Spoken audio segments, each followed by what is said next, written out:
En mayo del año 381, en Constantinopla, 350 obispos firmaron un documento que nadie te enseñó a leer. Lo que borraron ese día tiene nombre de mujer, y la propia voz de Jesús lo confirma. Escucha bien, porque lo que voy a mostrarte esta noche no es una especulación de seminario, ni una interpretación marginal de un teólogo excéntrico. Es filología. Es la gramática del hebreo bíblico tal como funciona en los manuscritos originales. Es la palabra que Jesús mismo usa en un fragmento que Orígenes y Jerónimo, dos de los padres de la Iglesia más respetados en la historia del cristianismo, citaron con toda la naturalidad del que cita algo que conoce bien y no le escandaliza. La palabra es ruach. En hebreo bíblico, ruach es gramaticalmente femenina, no en un sentido metafórico, no en un sentido poético ni litúrgico, en el sentido más técnico que existe en lingüística, el género gramatical del sustantivo, el que determina los pronombres, los adjetivos, los verbos que lo acompañan en el texto. Ruach aparece casi 400 veces en el Antiguo Testamento. En la gran mayoría de sus usos, funciona gramaticalmente como femenino. Y Ruach es la palabra que la Biblia hebrea usa para el Espíritu de Dios que se mueve sobre las aguas en el Génesis, para el Espíritu que llena a los profetas, para el Espíritu que descenderá sobre el Mesías, para lo que nosotros traducimos como Espíritu Santo. Pero hay algo que ningún catecismo menciona, y que los propios padres de la Iglesia escribieron en sus propios textos con sus propias plumas. Antes de contarte qué escribieron, necesito llevarte al principio del problema, al momento exacto en que la historia bíblica toma una dirección que cambió todo lo que vino después. El problema empieza en una cadena de 3 traducciones. Una cadena que parece inocente vista de lejos y que resulta devastadora cuando la examinas de cerca. Primera traducción. Del hebreo al griego. La Septuaginta, el siglo III a.C. Los rabinos de Alejandría tomaron ruach, femenino en hebreo, y lo tradujeron como pneuma. En griego, pneuma es neutro, no masculino, no femenino, neutro. Primera pérdida de género. Segunda traducción, del griego al latín. Jerónimo, finales del siglo IV de nuestra era. Jerónimo toma pneuma, neutro en griego, y lo traduce como spiritus. En latín, spiritus es masculino, no neutro, masculino. Segunda pérdida de género. Tercera traducción, del latín a todas las lenguas del occidente cristiano. El español, el francés, el italiano, el inglés, el alemán. Todas las lenguas modernas que forman la civilización cristiana de Occidente heredan el masculino del latín.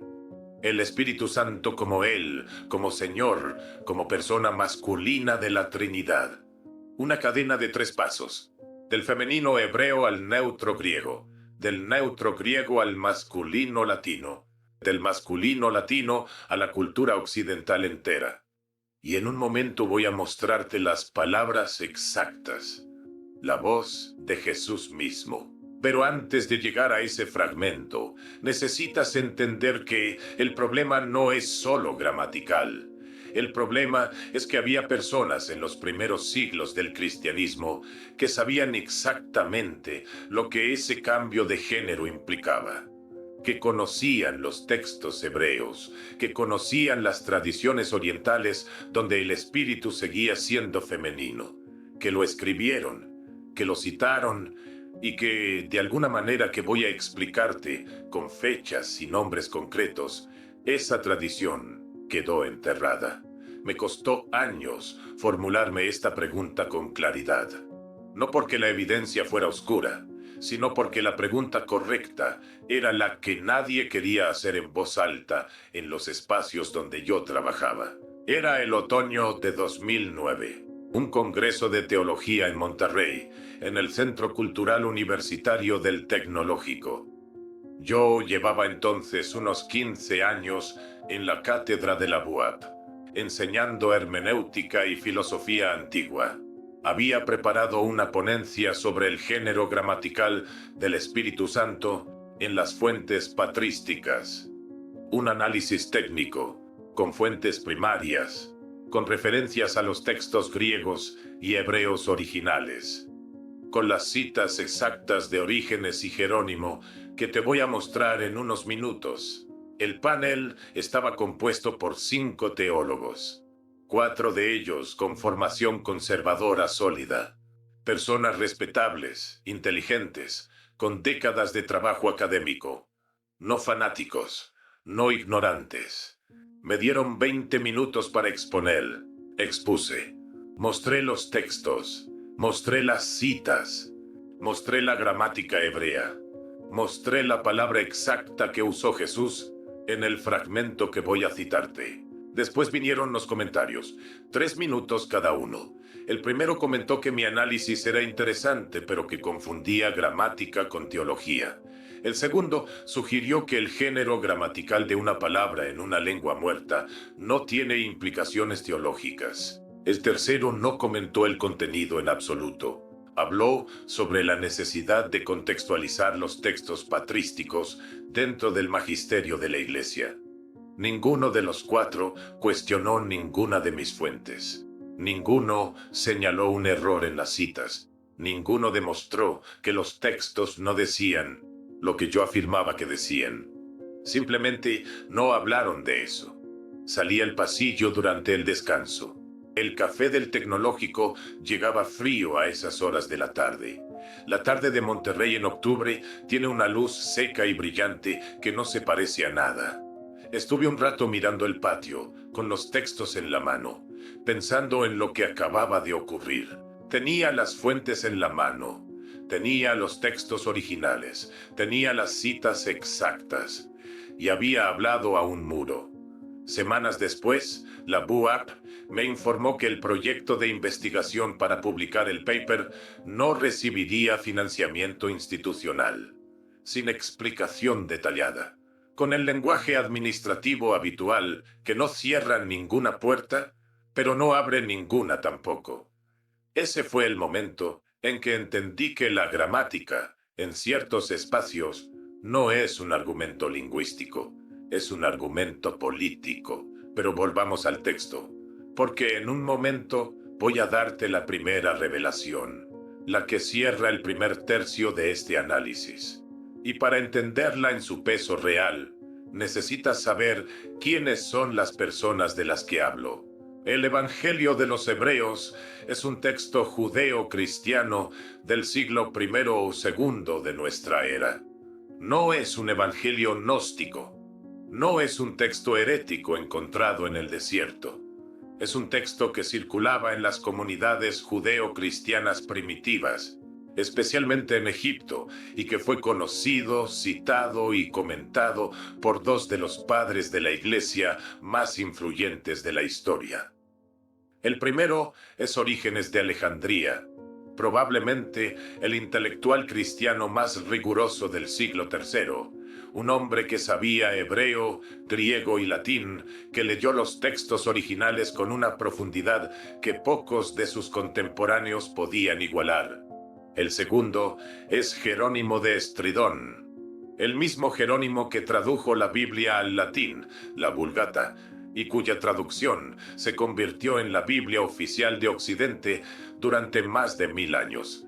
Ambos conocían el Evangelio de los Hebreos, ambos lo citaron, y en ese texto hay un fragmento que ningún catecismo te enseñó. El texto dice textualmente esto, y lo cito del Evangelio de los Hebreos, tal como lo preserva Orígenes en sus homilías sobre Jeremías, capítulo 15. Mi madre, el Espíritu Santo, me tomó de uno de mis cabellos y me llevó al gran monte Tabor. Mi madre, el Espíritu Santo. No mi padre, no el Señor, mi madre. La palabra griega que usa el texto es meter, madre, sin ambigüedad posible. Y Orígenes, el teólogo más sofisticado de su siglo, lo cita sin escandalizarse. sin nota al margen diciendo que esto es herético, sin advertencia de que el texto sea problemático. Lo cita como quien cita una fuente conocida, con la naturalidad de quien lo ha leído antes, y lo considera digno de comentario teológico. Jerónimo va más lejos todavía. No solo cita el mismo fragmento, en su obra De Viris Illustribus, escrita entre los años 392 y 393, Jerónimo escribe esto con total claridad. En hebreo, el espíritu es de género femenino. Cuatro palabras que el hombre que tradujo la Biblia al latín escribió en su propio comentario personal. En hebreo, el espíritu es de género femenino. Esto no es una hipótesis marginal de un exégeta moderno con agenda ideológica. Es la constatación filológica del traductor más importante en la historia del cristianismo occidental. El hombre que convirtió el Espíritu Santo en masculino para la civilización entera escribió en sus propios textos que en el idioma original era femenino. Orígenes no es el único. Hay otro padre de la Iglesia que lo dijo más claro todavía, y eso nos lleva al corazón de la tradición que Roma fue enterrando, porque la feminidad del Espíritu Santo no era una tradición marginal, era la tradición oriental, la tradición de los padres que escribían en siríaco, la lengua que más se parece al arameo que hablaba Jesús. En siríaco, la palabra para espíritu es rucha, igual que ruach en hebreo, y en siríaco, rucha también es femenino. Los padres siríacos no tenían que hacer ningún esfuerzo teológico especial para hablar del espíritu en femenino. Era la gramática, era la lengua, era la realidad lingüística que heredaron de los textos hebreos. Teófilo de Antioquía, alrededor del año 180 de nuestra era, identifica el espíritu con Jokmah, la sabiduría divina, un sustantivo femenino en hebreo. Ireneo de León hace lo mismo años después. Afrates de Persia, en el siglo IV, usa pronombres femeninos para el espíritu en sus escritos siríacos con total normalidad. Efrem el sirio, también en el siglo IV, hace lo mismo en sus himnos, el espíritu como figura materna, nutriente femenina. Y en los Actos de Tomás, un texto siríaco del siglo II o III, hay una invocación que dice esto: ven, madre oculta, ven, tú que eres manifiesta en tus obras, madre. No señor, no padre, madre. Esta no era una herejía perseguida. Era la forma en que las comunidades orientales, las que estaban más cerca geográficamente y lingüísticamente del mundo de Jesús, hablaban del Espíritu. Era la tradición que Roma fue marginando mientras consolidaba su autoridad sobre la teología del mundo cristiano. Hay tres textos que nunca te enseñaron. El primero ya lo conoces. El segundo es más antiguo todavía. Era el verano de 2004.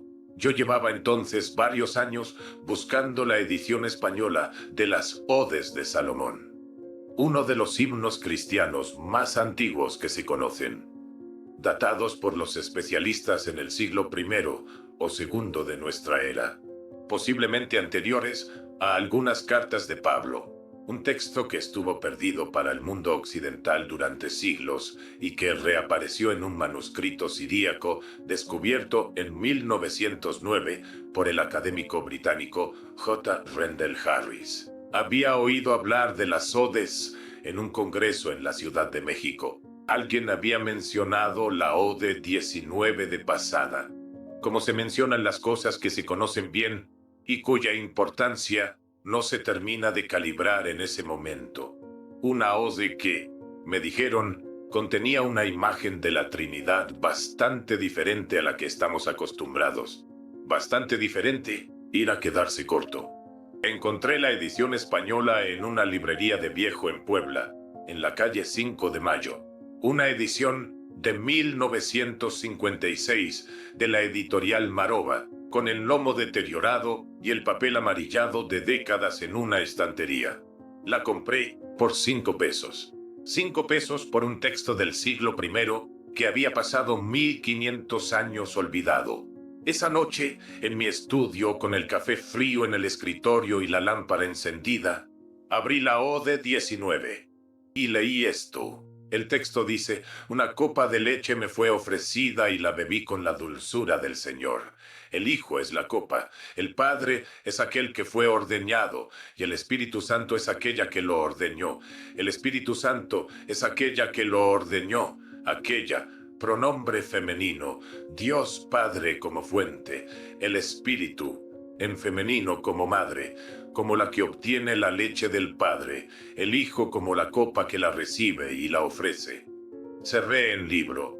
Hubo un momento de quietud en el estudio. Ese tipo de quietud que ocurre cuando algo en tu cabeza cambia de forma y todavía no has terminado de procesar la forma nueva. No fue una revelación dramática, fue algo más lento, algo que tarda en instalarse.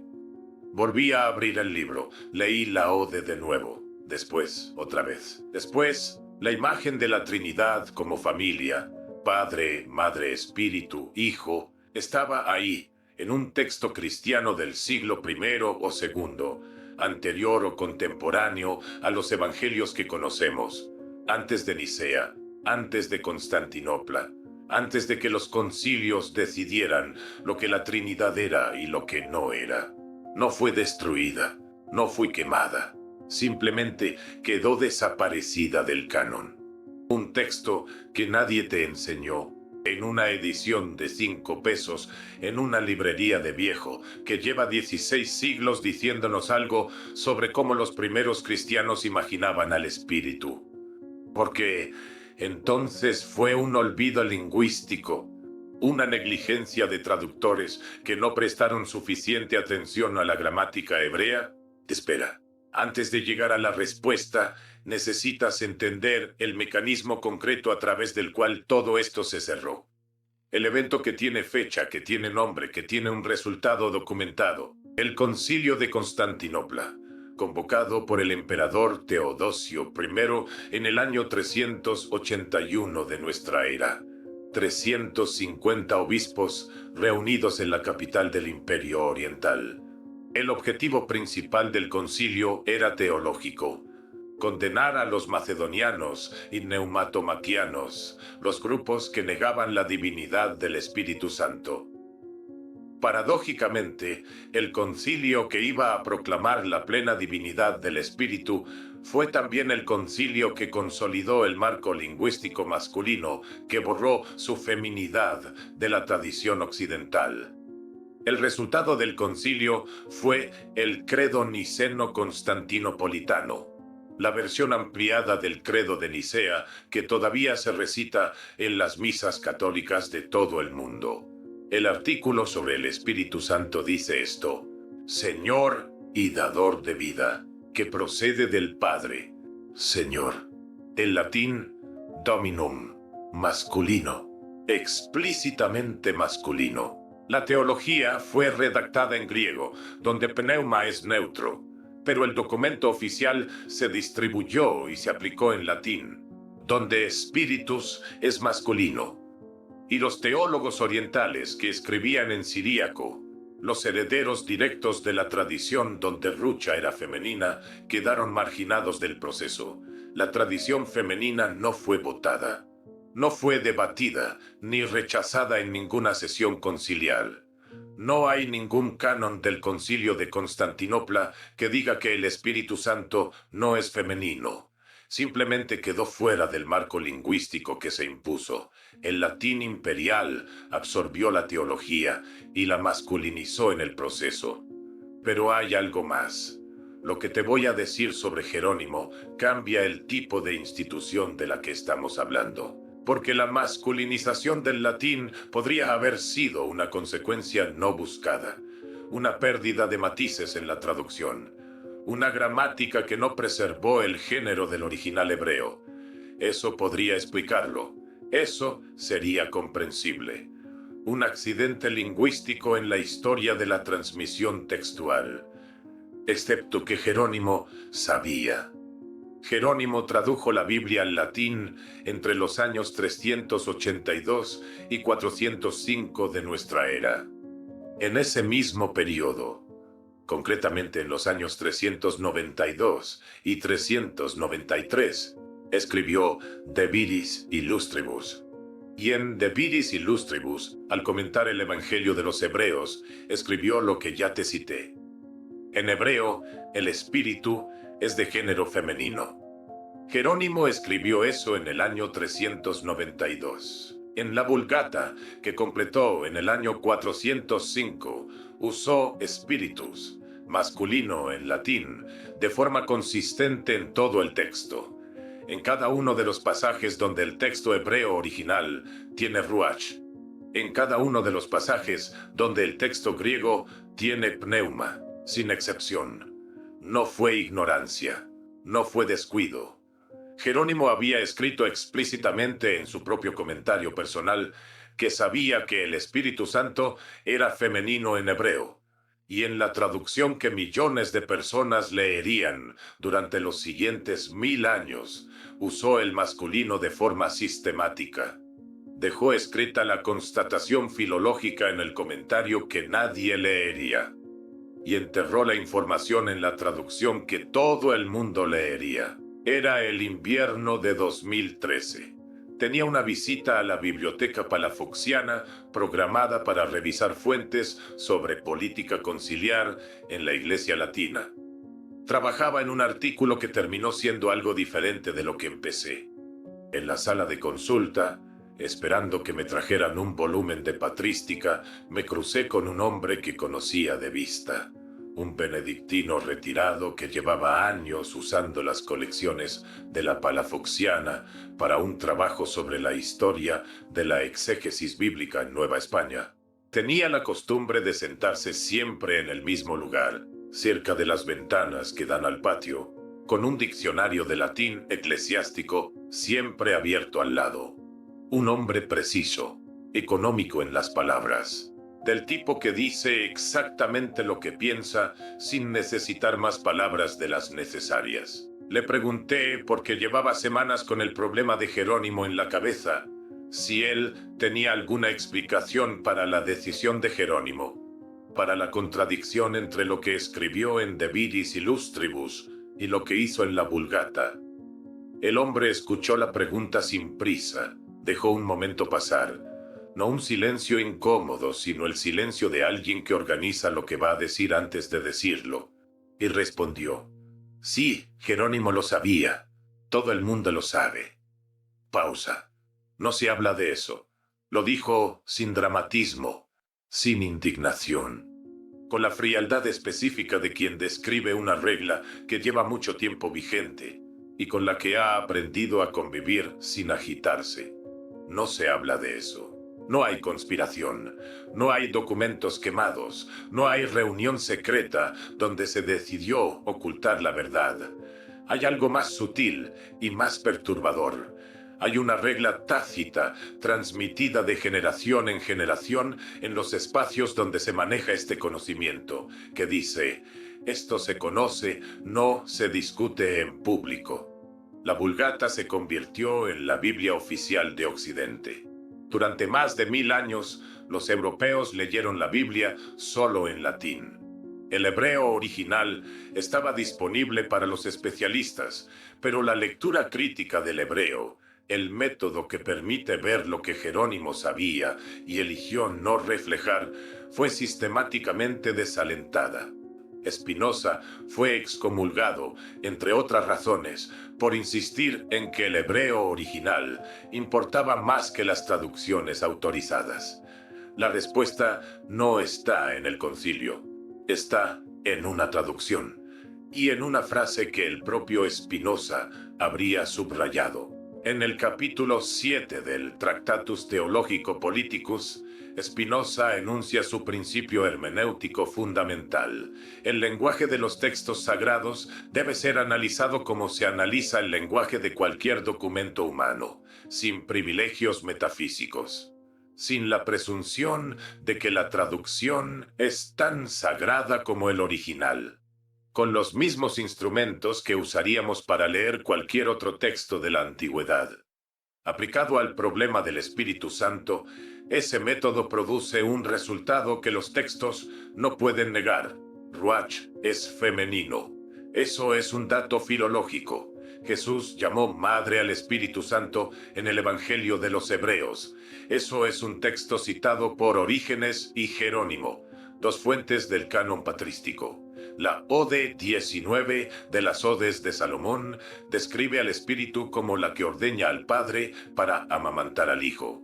Eso es un texto cristiano del siglo I o II. Jerónimo sabía que el Espíritu era femenino en hebreo.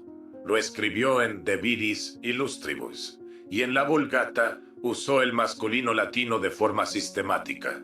Eso está documentado. El Concilio de Constantinopla consolidó un marco lingüístico, el latín imperial masculino, que dejó fuera la tradición oriental, siríaca y hebrea, donde el espíritu era femenino. Eso tiene fecha, año 381.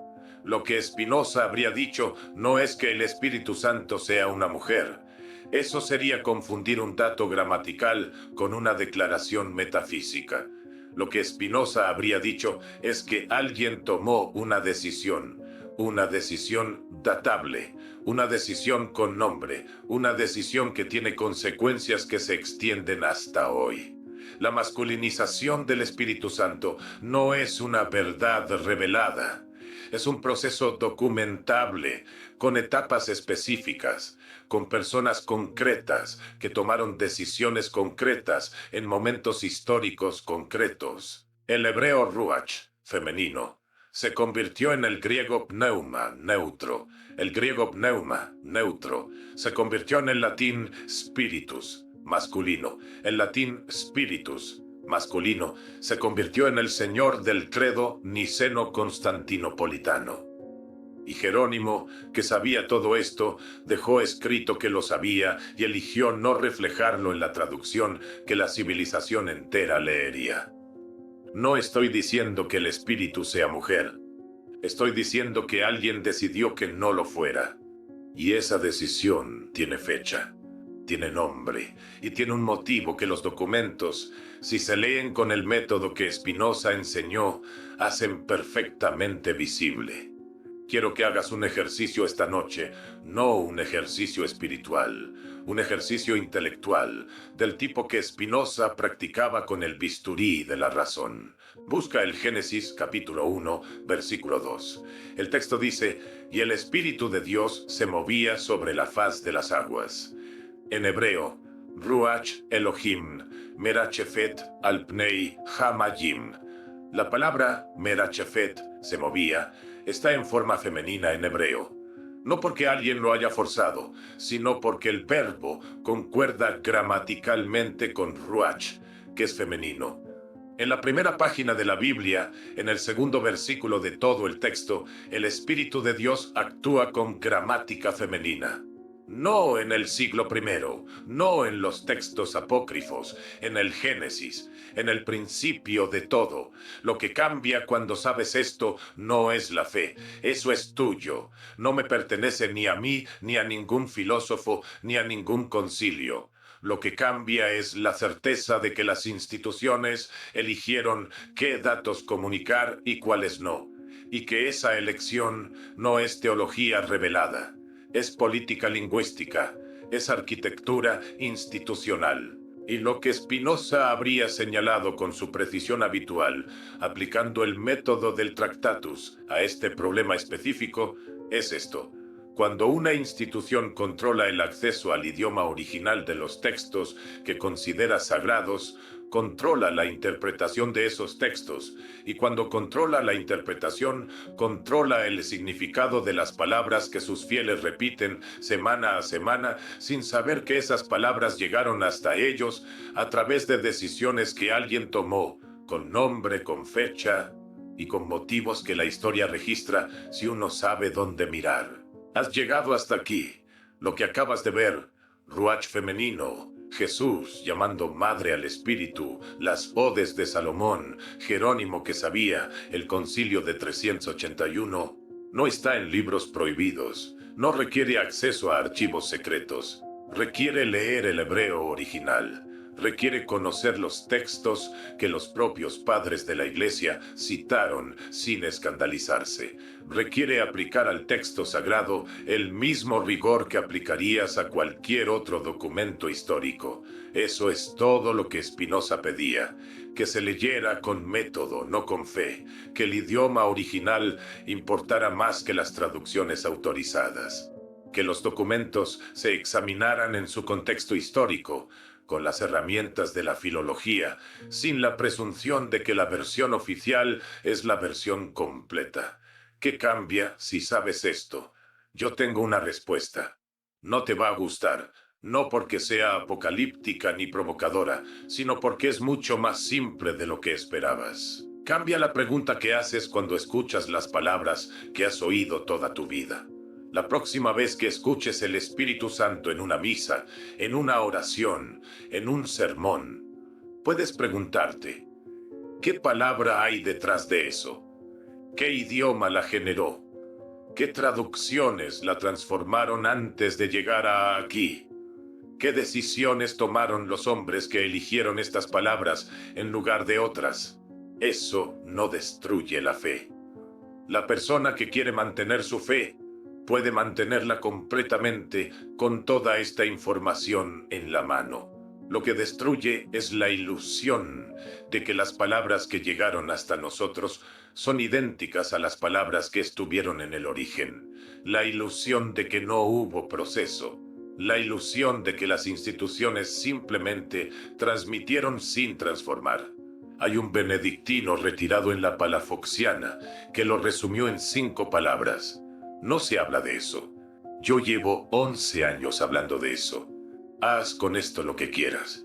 La evidencia habla por sí sola. Nos vemos pronto.